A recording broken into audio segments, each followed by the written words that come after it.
Hey everyone, I'm Caryn Solomon, and welcome to What's IGN Crushing On, IGN Africa's official entertainment podcast.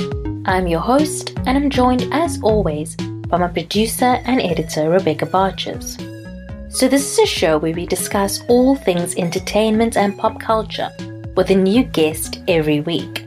We bring recommendations, news, and fun facts, sometimes touching on the more serious issues surrounding these topics.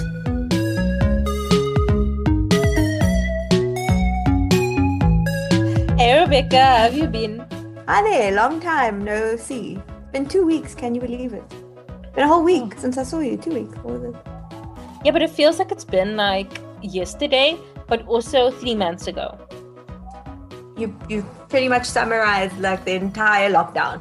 I was like, I read or I saw something today where they were like, how hectic is this? Like our new normal that we are like reminiscing about the first stage of lockdown. Reminiscing. Like, yeah, like remember we're still doing Instagram lives. Like how hectic is that? Like Wow. that seems so long ago. Yeah, it does. And it was less than a year, isn't it? Yeah. It'll be March. March will be the anniversary. It'll be COVID's birthday in March. I can't, like, it's like I have a journal where I'm like, where you reflect on the week. And this morning I was like, they're like, oh, what things made you unhappy this week? I'm like, I don't know. What happened this week? Yeah. Like, do you mean like you've lost a sense of time, or you mean like you get through a day and then you've forgotten what you've done? No, it's like everything is like either the same or it's like, I mean, like some sort of weird rhythm that I don't understand. Like, I'm like, oh, get up, do this, do that. And like, I mean, obviously not everything's always the same. Like sometimes I have to get groceries. Sometimes I have to do something else. But I mean, wild. Yeah. Ooh. Your life is so I mean, hectical. Like, but it's like, oh, like sometimes I have to stay up all night writing and the next morning I sleep a little bit late. You know what I mean? But I mean, it's still like the same sort of things I'm doing all the time. So it's like, I can't differentiate between what happened this week and what happened the week before, other than the fact that if I did not have work deadlines that I have to be like, oh yeah, I did that this week. But it's just like, it's a weird time. It really is. Yeah, and realistically, if you had to just think of how long this year has been so far, it's been 24 days into this year. It feels like 2. No? Also feels like 50. That's a good point. Is there anything that you stuck to for a full year? Like something that you kept up with for a full year? This year specifically? Like, did you go jogging once a week? Did you write in a journal? None of those things. I've been doing those things, but not consistently. So like with my journal writing, it would be like, you know, maybe once a week. Or some weeks will be every day, depending on my time. That's good. Okay. So now I've been looking after my nephew in the week. So, I mean, obviously now I'm like rising up early and, you know, depending on how early I woke up, I have to be prepared for him. So I can't be like doing other little things while I'm doing that, basically. Yeah. So yeah, no, I don't think there's a lot of things that I have been doing. I think reading every day is the one thing I think I've been consistent with. Not the amount, whereas some days I'll read like 3 chapters, but the next day like that's quite good. Yeah, pages. That's something. I count that as something. Well done. That's a whole year of and that's the one thing that I've been inconsistently. But and you? I actually just used this opportunity to, I needed to just tell you that I'm on day 300 of Duolingo. 6 of Duolingo. Yeah, I knew it. I'm like, this girl just wants to talk about Duolingo. If you want to follow me on Duolingo, just listen to the end of the episode where I'll give you my details. But yeah, that is like the one thing that I cannot lose, because otherwise I will feel as though I have achieved absolutely nothing this past year. But yeah. I think I went up to like 100 days streak in Duolingo and then I just lost it. And then I just... You mean you're mentally or the streak? Both. Okay. Okay, wait. Let's get on to what this week is about, or Indeed. what this episode is about. Mm-hmm. So this week's guest, we have award-winning filmmaker Amy Jephta. So Amy is the writer of the film the Ellen Pakkies Story. She's the showrunner of the upcoming Showmax original series Skemerdans, and the director of the upcoming film Barakat. I've been a fan of Amy for a while. Like you know, I love a good written script, and if it's scripted in Afrikaans and I'm still hooked and I'm still crying, then you know it's really good. And when I watched Ellen, I was flabbergasted. And then I watched a short film, Sold Out, which is on Showmax. And she writes with so much emotion, and just everything about her writing is so authentic that I was very interested in getting a chance to speak to her on the podcast. So we spoke about a lot of things. We spoke about her journey in film and in theater. And obviously, you know, with me, I'm going to talk about representation. So she spoke about colored representation, and obviously of like what she saw and how that influenced what she brings onto the screen. Yeah. And then, and like her favorite films and series. And it was just a really lovely chat. And she's really influential, but also inspiring and a great person whose work like people should watch and get to know. So Skemerdans will be coming out in April on Showmax, and it's about like she explains more in the episode, but it's like more like a gangsterism type show set in like the nightclub scene in Cape Town. Galaxy. But she like so it's filmed at Galaxy, and she says like, you know, there's like the Cape Town, the nightlife of Cape Town that like the tourists know, and the nightlife that the locals know, and like we know that. And love it. And then Barakat is more of a light-hearted film, which is about like obviously around like Muslim culture and that sort of thing, and it's very much like a family film. And you've seen it? Family film. I haven't seen it yet. Oh, okay. Family about the film about the family. Family about the film about the family. Yeah. So here's our interview with Amy.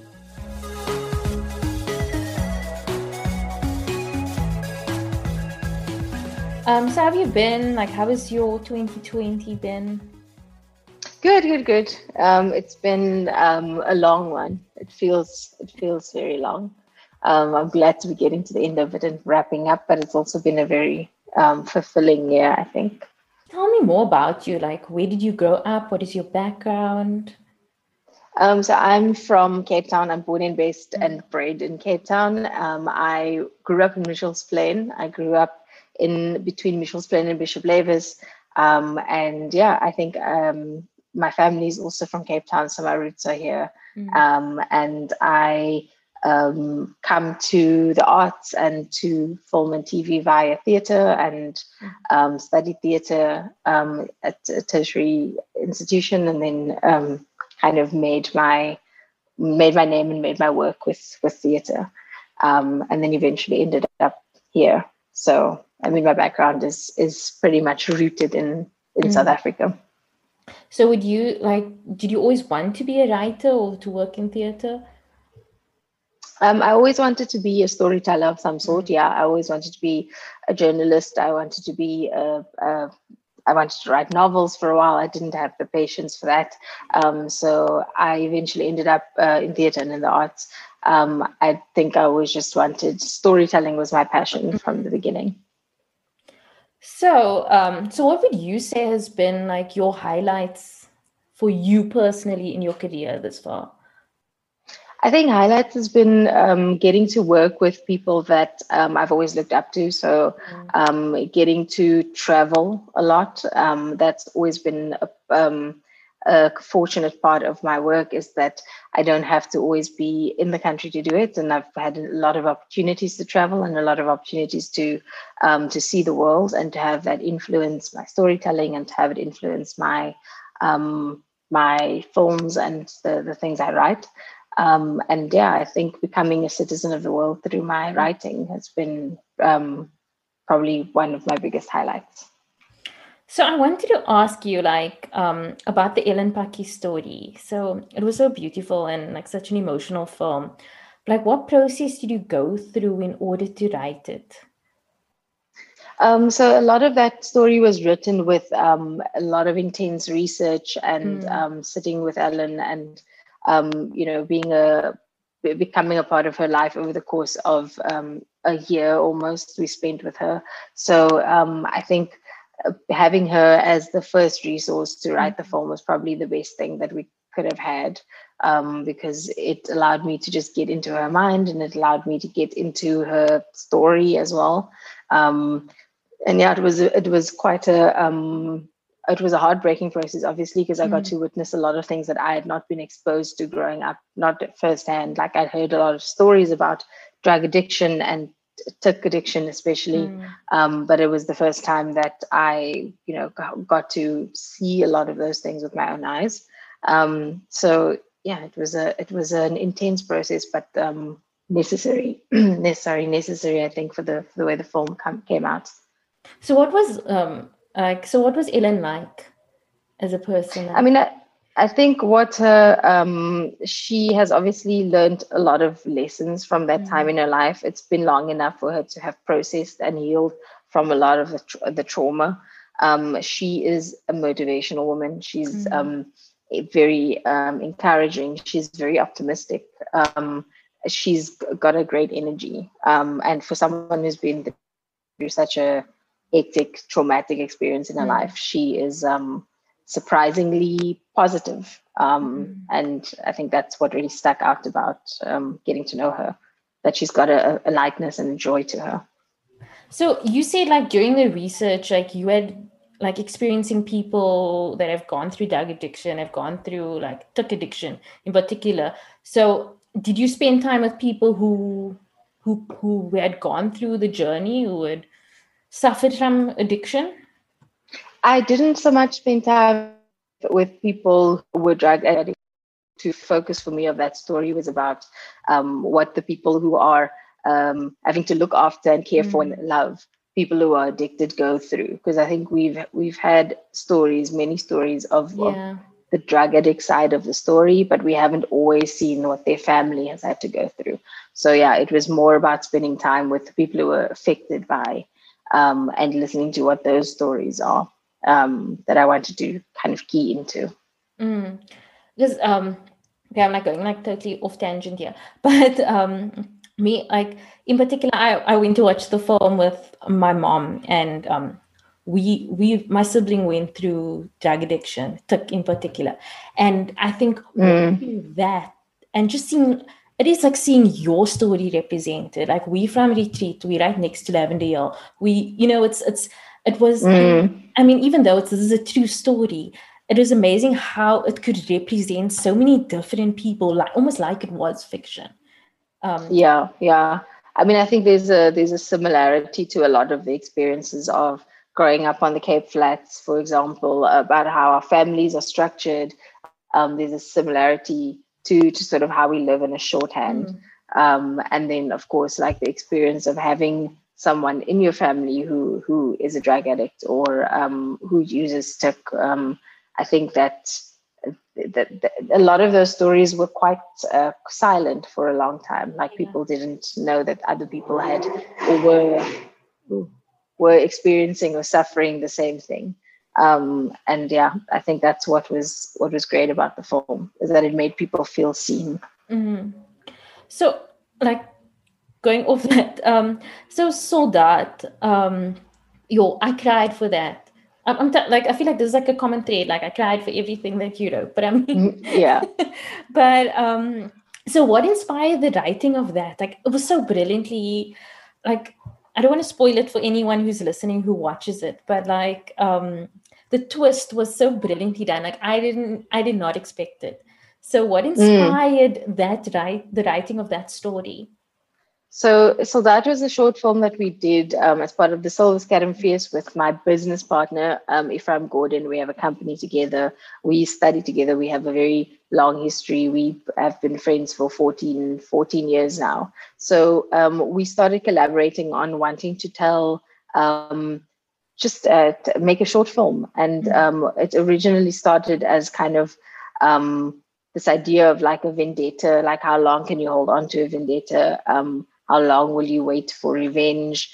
but also like about how young boys get co-opted into gang life, into becoming sort of the hands and the feet for gang bosses because they're around. So the idea of a soldat is this, like, these two young boys who just on a day get pulled into this gangster's orbit, and he just wants them to just do a quick little job for him, just because they happen to be in the wrong place at the wrong time, and that those things have consequences that like ripple across their lives, really. So yeah, I think it just came about because we wanted to tell a satisfying and contained story. It was brilliant, definitely. Thank you so much for watching it. No, oh my gosh, I loved it. I showed it to everyone. I'm like, this is such an I just, it feels so authentic, and it feels like it's such a good story, obviously, but like it also feels so, I mean, I was saying, like, I know that this is what so many kids go through, and we see the news all the time, and it's so lovely to see it, them being represented. They're not just like headlines, they are actual people. When he was crying and he was like, get up, and I was like, oh my gosh, oh no. Yeah. No, those were lovely young actors as well, and it was one of their first times acting, and the other one had only done one project before, so it was really lovely to work with actors who were quite easy and natural. Yeah, definitely natural. Like, you could tell me that I was watching footage of like children running around here, and I would be like, shocked. I get it, I know. Yeah. I know these children. I see them all the time running outside playing this. Yeah. So let's talk about Barakat. Like, tell me about Barakat. I mean, it's obviously coming out next year. So tell us what the film is about and what inspired it. So Barakat is a story of a Muslim family who get together over Lebaran weekend. It's a story of 4 sons, 4 boys who have lost their father, and they haven't really dealt with the grief of losing their father. And 3 years later, their mother comes to them and says she wants to remarry. She's fallen in love in her later years, and now she's bringing a new man into the home. And it's the brothers getting together over this weekend, which happens to be Lebaran weekend, to sabotage their mother's love life. And in the process, learn a lot more about each other and about their family, and also deal with the loss of their dad, which they haven't really thought about. And yeah, it's a story that celebrates family and culture. It's the first Afrikaans Muslim film from South Africa, which is, I think, great for me. That was my first film.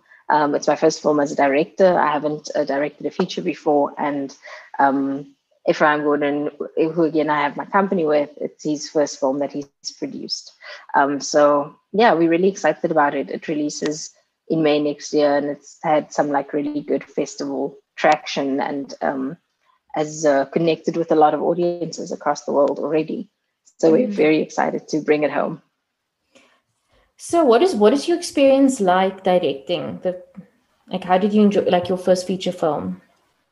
I think directing is not as fun for me as writing. Directing is a lot of work and like a lot of responsibility, I think, to be responsible for an entire vision of a story. But what I really enjoyed was working with an incredible crew, incredible actors, and the collaborative part of it. Like sometimes writing can be quite lonely, and you're sitting in like your little room, and you're trying to generate stuff for yourself. But what's great about directing is that every day you step on set and you have lots of people to bounce off of, lots of different energies to feed off of, and you're telling a story with other people.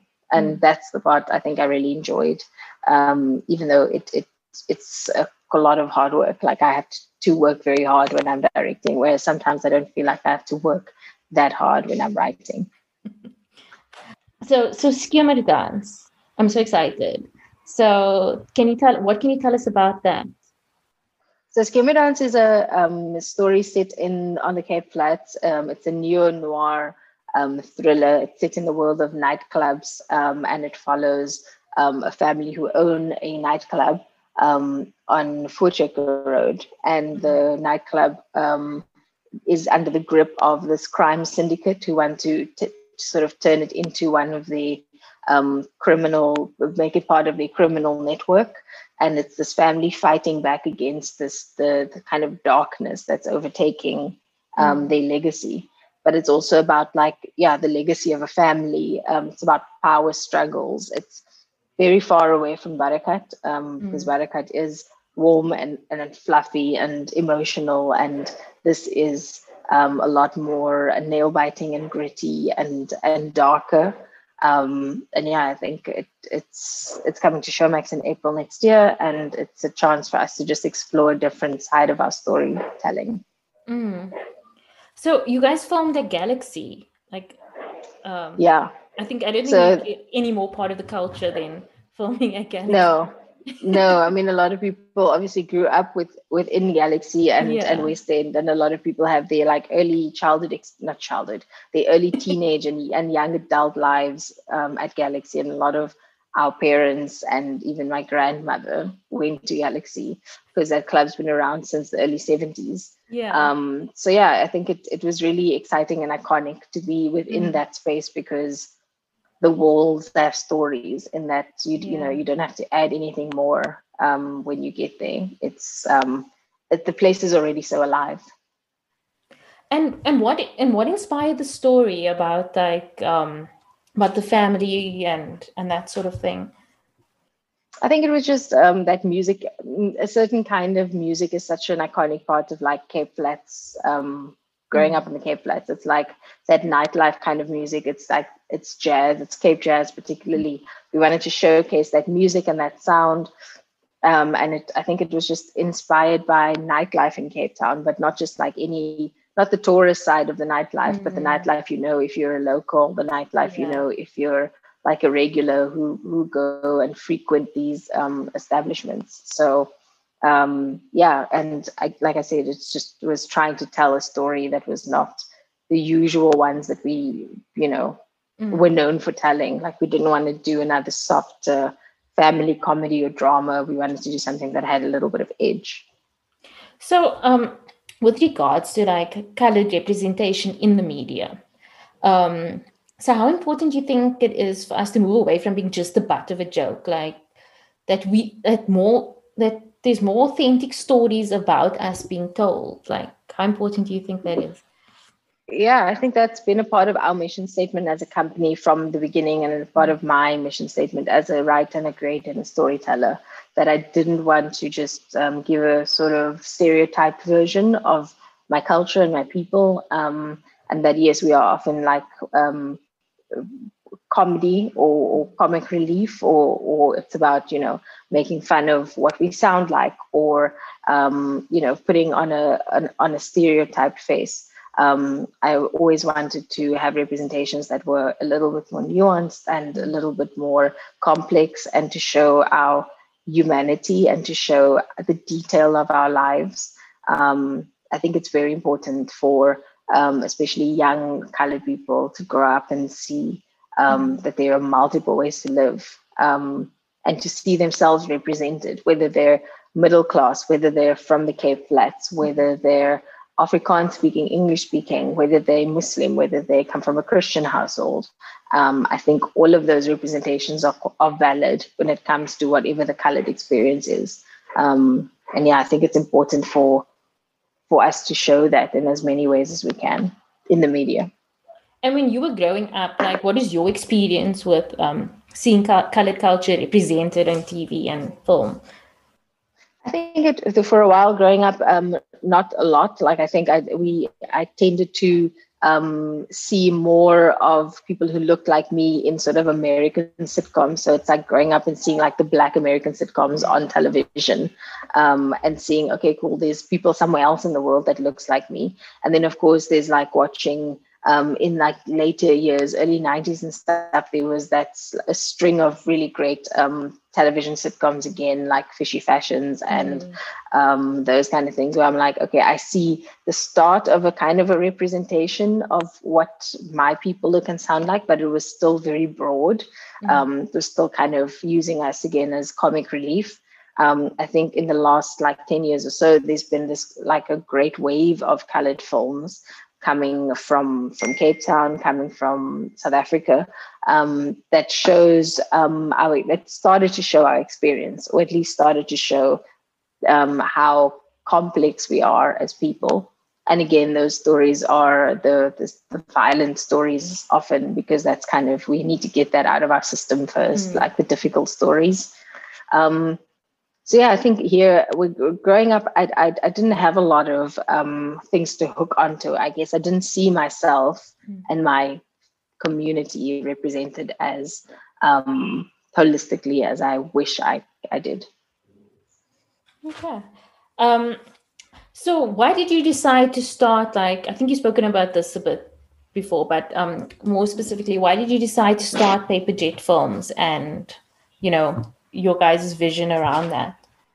So Paperjet Films was started because we wanted to make great content that we could own. Like, I think it's quite important for young Black people to own the things they make. We didn't want to make things and hand over our ideas and give over our ideas. We wanted to contain ownership of our stuff, and the only way to do that is to produce and be the creator. So it's not just to write for other people's projects or to direct for other people's projects, but to actually be your own producer, so that you have control over what you create from beginning to end.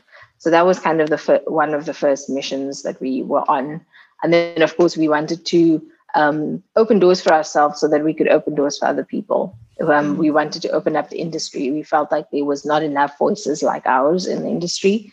And it's not because for lack of trying, but because often people didn't know how to get into the television and film industry. So we wanted to figure out, how do you crack it, and then how do you keep the door open behind you and help other young creatives, especially people of color, to access the industry. So that's been like a big mission statement for Paperjet, is to consistently be hiring new talent, to consistently be working with young voices, to consistently be developing new stories, giving a first shot to a lot of creatives, whether that means that, like on Barakat, most of our HODs, our heads of department, were people who had never been HODs before. They had always been assistants, or they had always been interns, or part of a larger team, but they'd never been able to head a team before. And it was important for us that we gave people who were people of color their first chance to be in charge of a department on our projects. So yeah, that's kind of part of what Paperjet stands for. Like, navigating the film industry in South Africa is a real struggle. Number one, obviously, because going to film school is a privilege that a lot of people can't afford. And number two, like, if you don't go, you don't have a network of people that you can contact or like you can rely on. So what advice do you have for like aspiring filmmakers, aspiring writers, editors, those people who would like to work in the industry but don't really know how to find a way? Yeah. I mean, I didn't study film myself. I studied theater, and it might feel like it is in the same sort of orbit, but it is quite, the networks are very different. So I only came to film myself about 5 or 6 years ago and started building my contacts and my networks almost from scratch, because I didn't know anyone in the film industry. I came from a very different medium.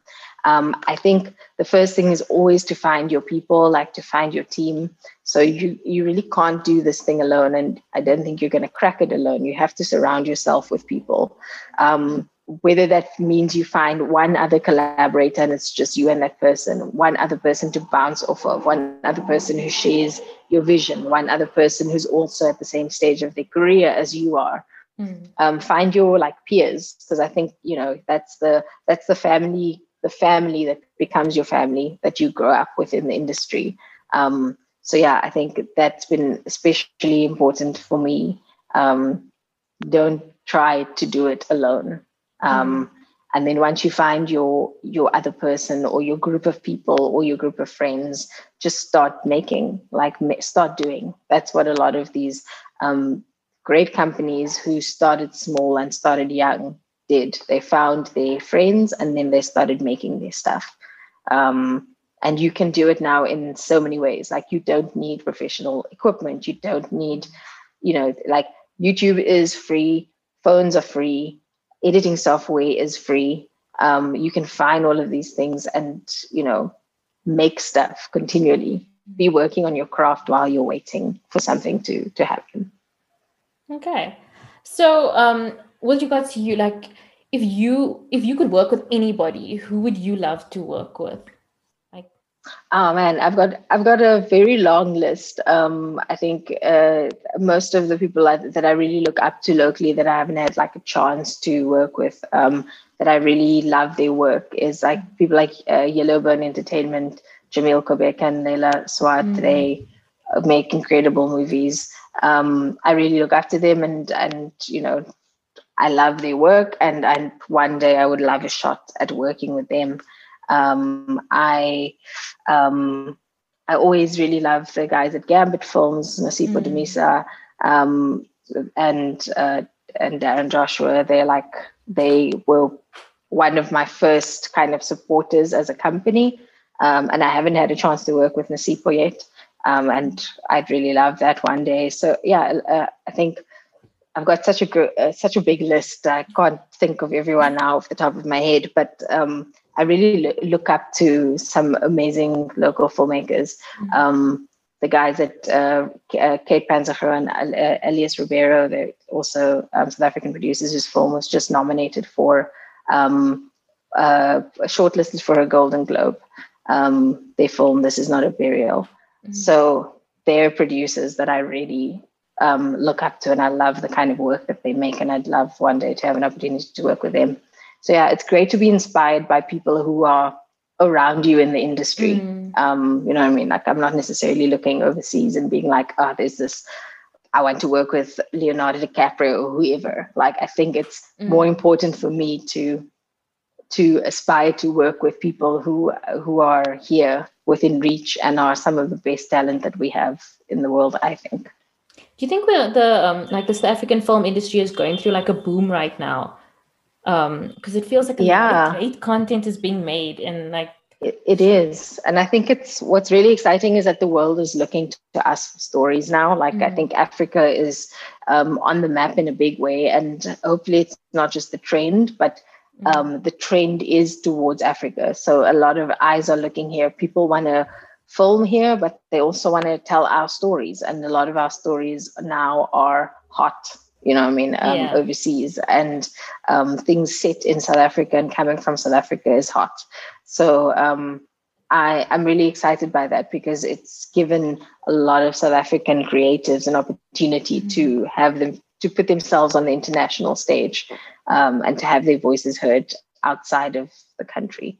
So yeah, I think we are going through a boom, and that's really exciting when you're a filmmaker. Do you think that the streaming services has anything to do with like how, like, it feels like the industry is also opening up a lot more? Like, there's not a lot of the same things that we used to seeing, which I think was a problem for the last couple of years, is that it just everything felt the same. But do you think that because we have more streaming services that are investing in the country, there's more opportunity for people? Yeah, absolutely. And I think what streaming services does is make storytelling accessible to everyone. So, with the fact that you can access it from anywhere means previously they might not have had an African audience, and now they do, because people now have Netflix here, and what they want when they tune in is not always what's going on in America or what's going on in the UK. Sometimes they want to watch stories from where they are. And that's given us as African storytellers a lot of scope. Obviously, the more competition enters the market, the better for us, because the more buyers there are. So the fact that there's been so many streaming services recently that have taken flight. So you've got like Netflix here, of course, but then there's also Showmax, and there's lots of streaming services now competing for eyeballs, and that means they need more content. Yeah, which is really great news for creators.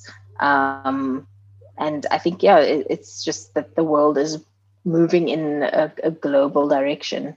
Like, the streaming services have really disrupted the industry. So not everything needs to come from the same place, and eyeballs are going global, which is great. And people now want to see stuff that they're not used to seeing.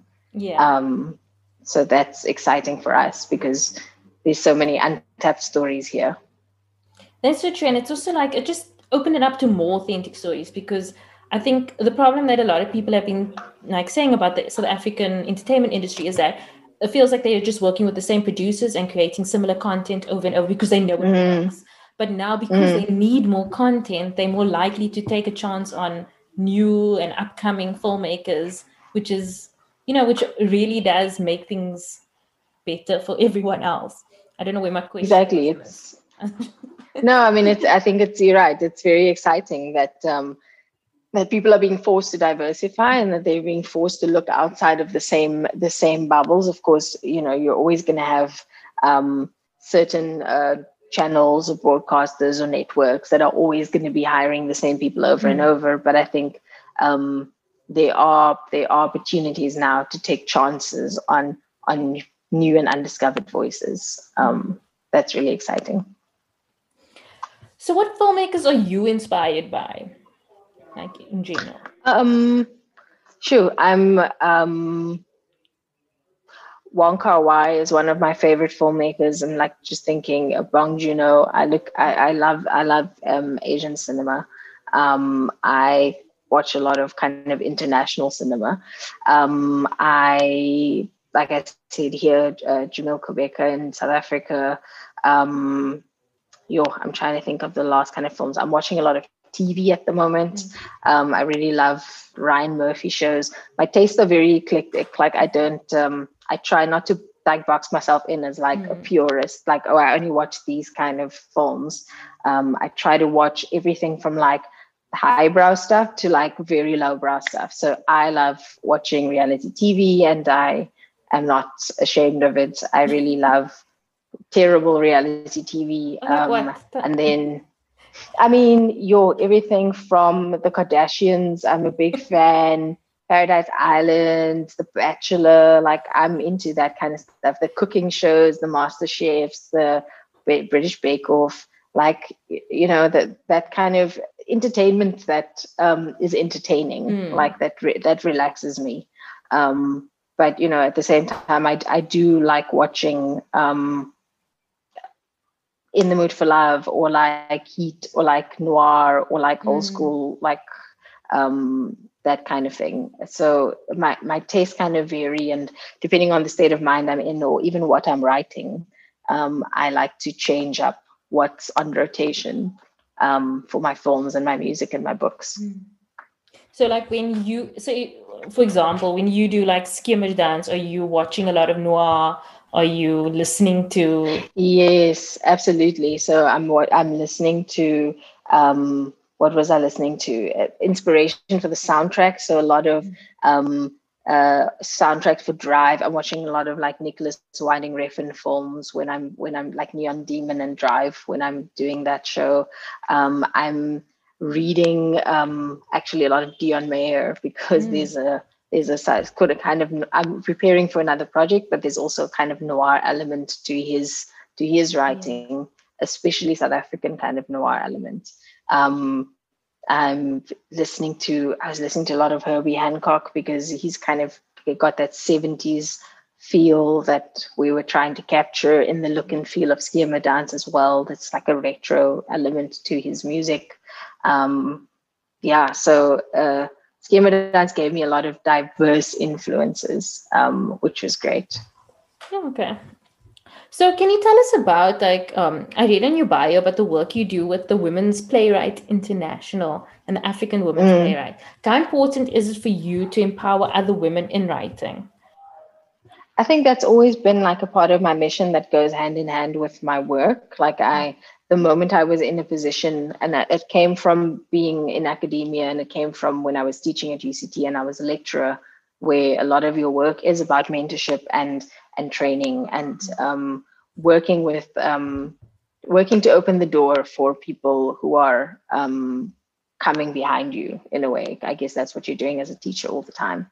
So a lot of that I guess the more activist or mentorship side of my work started when I was a lecturer. And yeah, I think for me, it's I've always felt an obligation to empower and to connect women, especially because I guess it's something that's been very near to my heart, is to give space to women voices, space that's not often created or given. And yeah, the African Women Playwrights Network, which I was a co-founder of, was really to showcase and be a platform for young African women playwrights.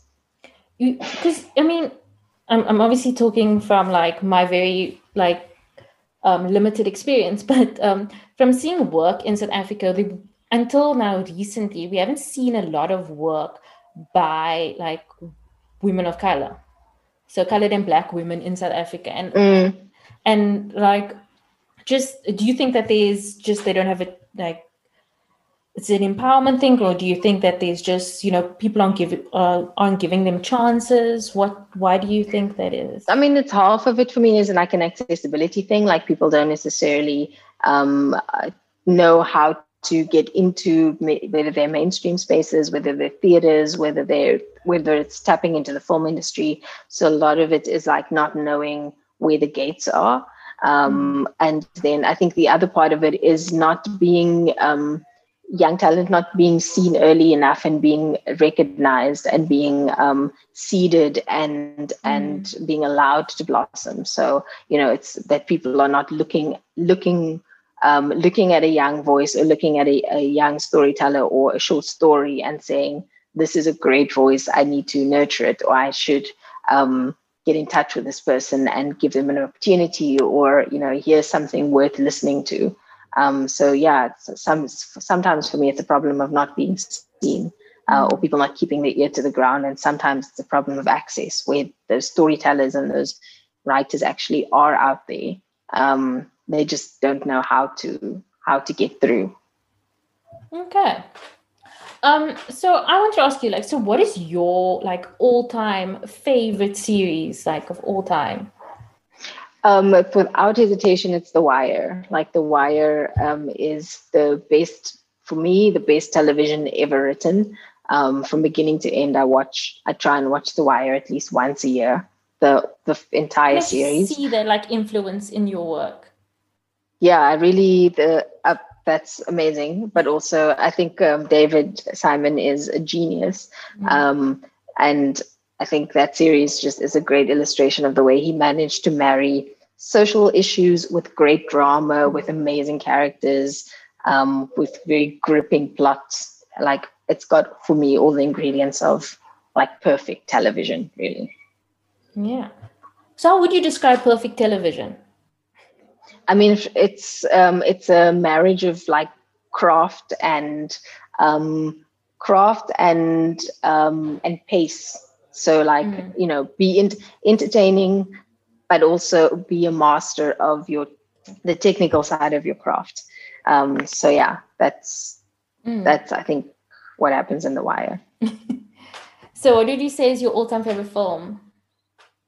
It's In the Mood for Love. Wong Kar-wai's In the Mood for Love, which is when did In the Mood for Love come out? Sure, I'm going to lie now if I say what year it was. But it's quite an old film and beautiful because there's so much silence in it. It's just the love affair that can never be realized between two people, and they just have these very long, lingering silences where they just they're yearning for each other, but they can never connect. And my most recent favorite film is probably Parasite, Bong Joon-ho's Parasite, which blew my mind. Yeah. Brilliant. So, okay, this is the question we ask everyone, but who is your first celebrity crush? Wow. First celebrity crush. Let me think. I have to think very hard. I'm upset to say it's probably. Oh no, it's Macaulay Culkin. I know that. It's Macaulay Culkin. Fell in love with Macaulay Culkin when I watched My Girl, which is the first film I watched in the cinema. It's the first time my parents took me to the cinema, and that's the first ever movie I watched. And I saw Macaulay Culkin, and I was like, damn. was in love with him for 10 years.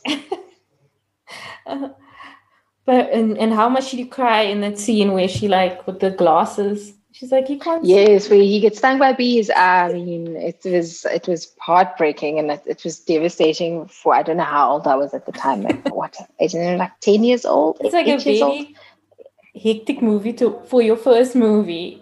Yes, it is. It's quite brutal and emotional. But yeah, I've always had a soft spot for that movie, and obviously for the actors.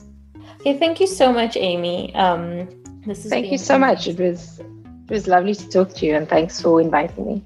Yeah, I was very keen to chat to you. I was like, when I heard about when I spoke to Kevin, I was like, Kevin, I need to talk to Amy. Like, please. Thank you. Well, thanks so much. I look forward to listening. Yeah, thank you so much for the work you're doing. Like, really, I can't even express how amazing it is seeing like a colored girl, number one, doing this, writing this amazing content and representing us so brilliantly. But yeah, thank you so much.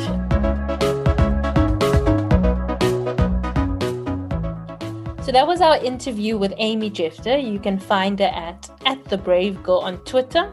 And of course, links to everything we discussed will be in the show notes. So before we head out for these 2 weeks, Rebecca, what have you been crashing on? I've been crashing on Community. I started watching. Yeah, it is. I forgot how well it is written. Like it's comedy that will last for a long time, I think. And the friendship between Troy and Abed, gets me every single time. I remember watching, like, the first time I watched it and waiting for the end of the episode just to see what, like, nonsense they're going to catch on at the end. Just, like, like, when you don't know what's coming. Like, when you're watching it, like, when you're rewatching it, you're like, oh, yeah, you know, like, sort of what kind of, like, skits they're going to do at the end. Yeah. But their morning show and... Oh, my gosh. In the morning. What I loved about Community, I still think it's, like, my favorite sitcom ever. It's, like, it always felt like they were experimenting. They were like trying something new. Like this episode they're in stop motion. This episode they're in a game. Yeah. This episode they're doing something else. The paintball ones were the best. And all the little side characters. Oh my gosh. A sitcom that has good like random side characters. Oh, definitely. Like Moby. Like, the Moby looking one. The Dean. The Dean. Yeah. And I like Starburns. And Starburns is the most... Surprisingly enough, Starburns is like the most together character in the entire series. and what's it always named, Lenny or something? It's like a bit of a bully. It always has a backpack on. Okay, no, I haven't gotten that far again. So I'm only done with season 1. Or on season 1 now. Yeah, no, okay. But when you get to Lenny, oh my gosh. Oh god. I laugh every time. Like I don't know why, but I laugh. So I'm like super into this love triangle. Okay. Driver's license love triangle. I don't know if you heard about this. I'm feeling so old just by you saying this. Like I should know what this is. I felt old. Okay. So there's this new series on Disney Channel or Plus or one of those things called High School Musical, the musical. The series. No. Wait. This is too much information. High School Musical, the musical, the series. Okay.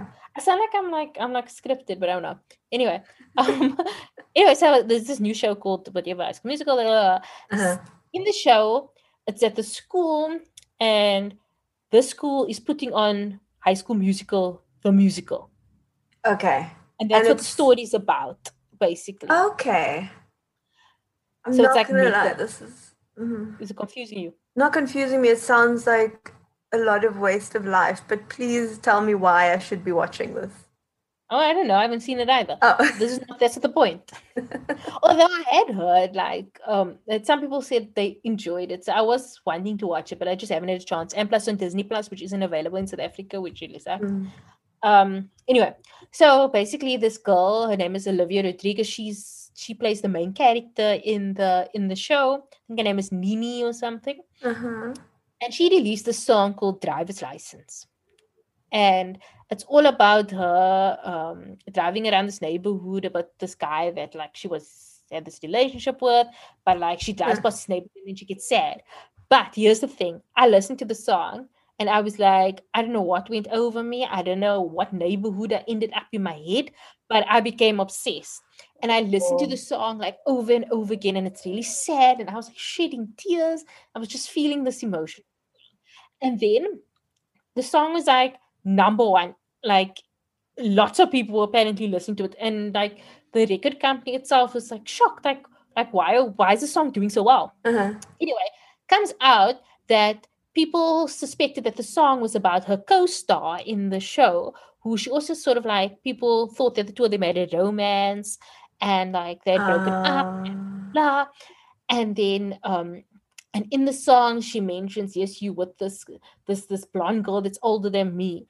And then people are like, oh my word, he's always in TikToks with this other girl, Sabrina Carpenter, Oh my who was goodness. Girl Meets World, the spin-off of Boy Meets World. Oh, cool. I actually really that was a cool show. I really liked that. But anyway, so Sabrina's 21, Olivia's 17. Then he released a song, which people say is written before the thing. But then Sabrina released a song called Skin. And then she's like, Whoa. maybe you didn't think about the words that you wrote. And it was like a diss track, but it was also kind of like a jam. I mean, I'm really into teen pop music. And Clearly. and now it's like, but what's going on? Are Sabrina and the guy, I can't remember what the guy's name is. Yeah. Are the two of them together? Did he cheat on her? What happened? So Hectic. I'm very invested in this love triangle. I can But see like so. a lot of my friend Tyler said that she thinks that they're just milking it now Yeah. because the first girl song wasn't like a diss track. It was just like about her feelings. And then the other one was like, it was very, very much targeted at the girl. Yeah. So it's so I'm very curious as to what is going on here. This is with this Disney's. Could you High tell me School the Musical. name again? High School Musical, School the musical, the Musical, musical, the the series. musical, the musical, the series. How many of the Yes, music? Okay. I need to, on that note, actually, when it comes to music for youngsters that you actually get excited about. I was listening to this jam the other day, and I was like, it was a Spotify generated playlist. Oh. And I was like, who is this lovely singer?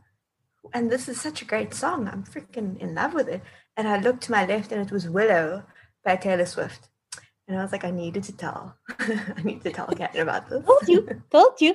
It's happening. Amount of time. I've been waiting. Telling you. I didn't expect it. But yeah, just that's my little music snippet. Love it. I love it. I love this. I love this this journey for you. Thank you. I look forward to see where you end up. I will keep you apprised in Which the era loop. is your favorite? Of course. So for me, what I've been crashing on. Yeah. So I don't know if you've seen Euphoria. Have you seen Euphoria? Mm-mm. It's like this drama series with Zendaya in it. But they've been releasing these special episodes. So they were supposed to start filming season 2 last year, but because of COVID, they couldn't film. So they had these 2 like special episodes focusing on like singular characters to bridge season 1 and season 2. Okay. And the first episode came out in December, and it was about Zendaya's character Rue, and she's talking to her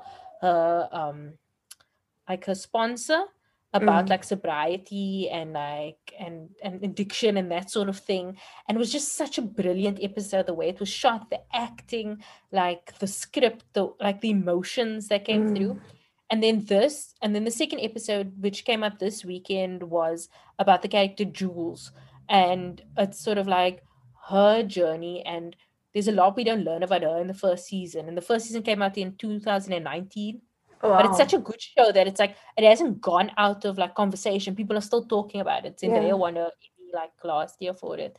And like it's such a good show. And the second part just fills in a lot of gaps that we didn't see in season 1. But also it just told the story of this girl and the struggles that she's going through in a relationship with her mother, and she's just talking to a therapist, and a relationship with Rue, and her femininity, and how and how she framed her womanhood around men and how she's trying to change that.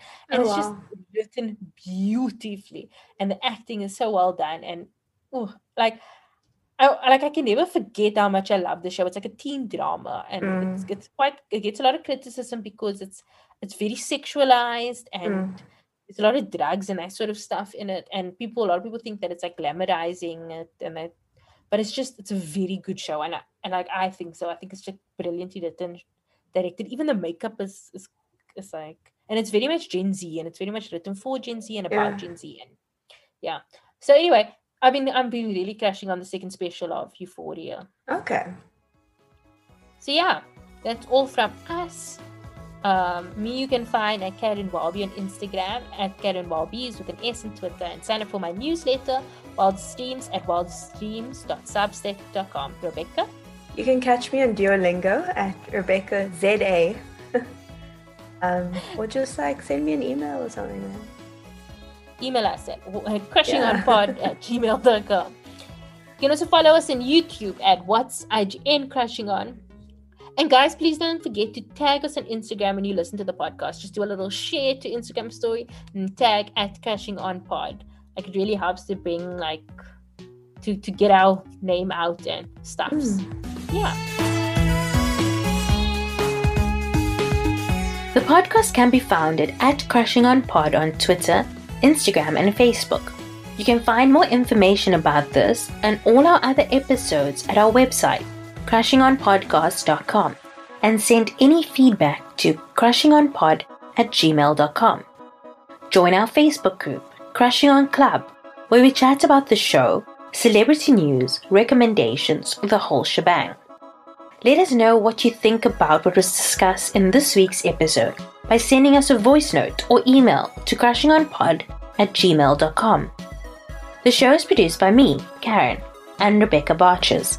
The show is edited and engineered by Rebecca Barches. Our logo was designed by Nathifa Maroof. And the show was created in partnership with IGN Africa. If you like the show, tell everyone that you can, any way that you can. Keep up to date with all our episodes by subscribing to the show on Spotify, Apple Podcasts, or wherever you get your podcasts. And please rate and review the episodes on Apple Podcasts, as it helps others find the show. We'll be back with another in-depth conversation with a pop culture lover. See you then!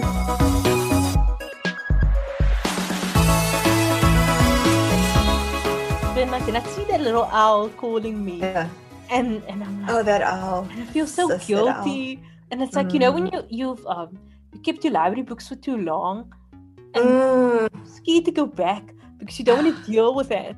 So it's kind of... Yeah, and then the auntie's going to look at you like, oh, you're the girl that had this book. So, I took out library books in 2009. And quite a few. And then obviously they sent me letters. Wait, are you telling me you still have them? No, wait. They sent me letters and like phone calls. That's nice. Anyway, that's nice. They bring up back our books. Bring back our books. And then after a while, they just stopped. They just knew it was a lost cause. So the problem is that these ladies are so scary at the library. And I'm not going to tell you which library it is, Tukai Library. But they were so scary that my books were like a week late or a day late, and I was too nervous to take it back. So I just kept it for years. And then, that seems like I'm being scared. Wow. And then it went on for years and years, and the guilt was still there. And once I went there for a book launch, and I was nervous that they would recognize me, even though it'd been 10 years or so. Oh no, you're probably on one of their wanted posters. Yeah, that's what I thought. Oh, okay. I thought you were going to say, yeah, I was. And then last year during Free Library Week, my mom went and took them back, and then said oh, my daughter moved out, because this was a story that she made up years ago as to how she's going to take the library books back. And I found these books, but last year I actually had moved out, so she could tell it truthfully without lying. Yeah. And then she was like, oh, my daughter moved out, and these are her books and whatever. So the books are back at the library. Good. The wanted poster's still up. And I was reading Talia Goldberg, former guest, and Tuesday today, and she was talking about going to Sea Point Library, and I was like, maybe I should go back to the library now for my name. And I was like, no, let's not tempt. Let's not tempt.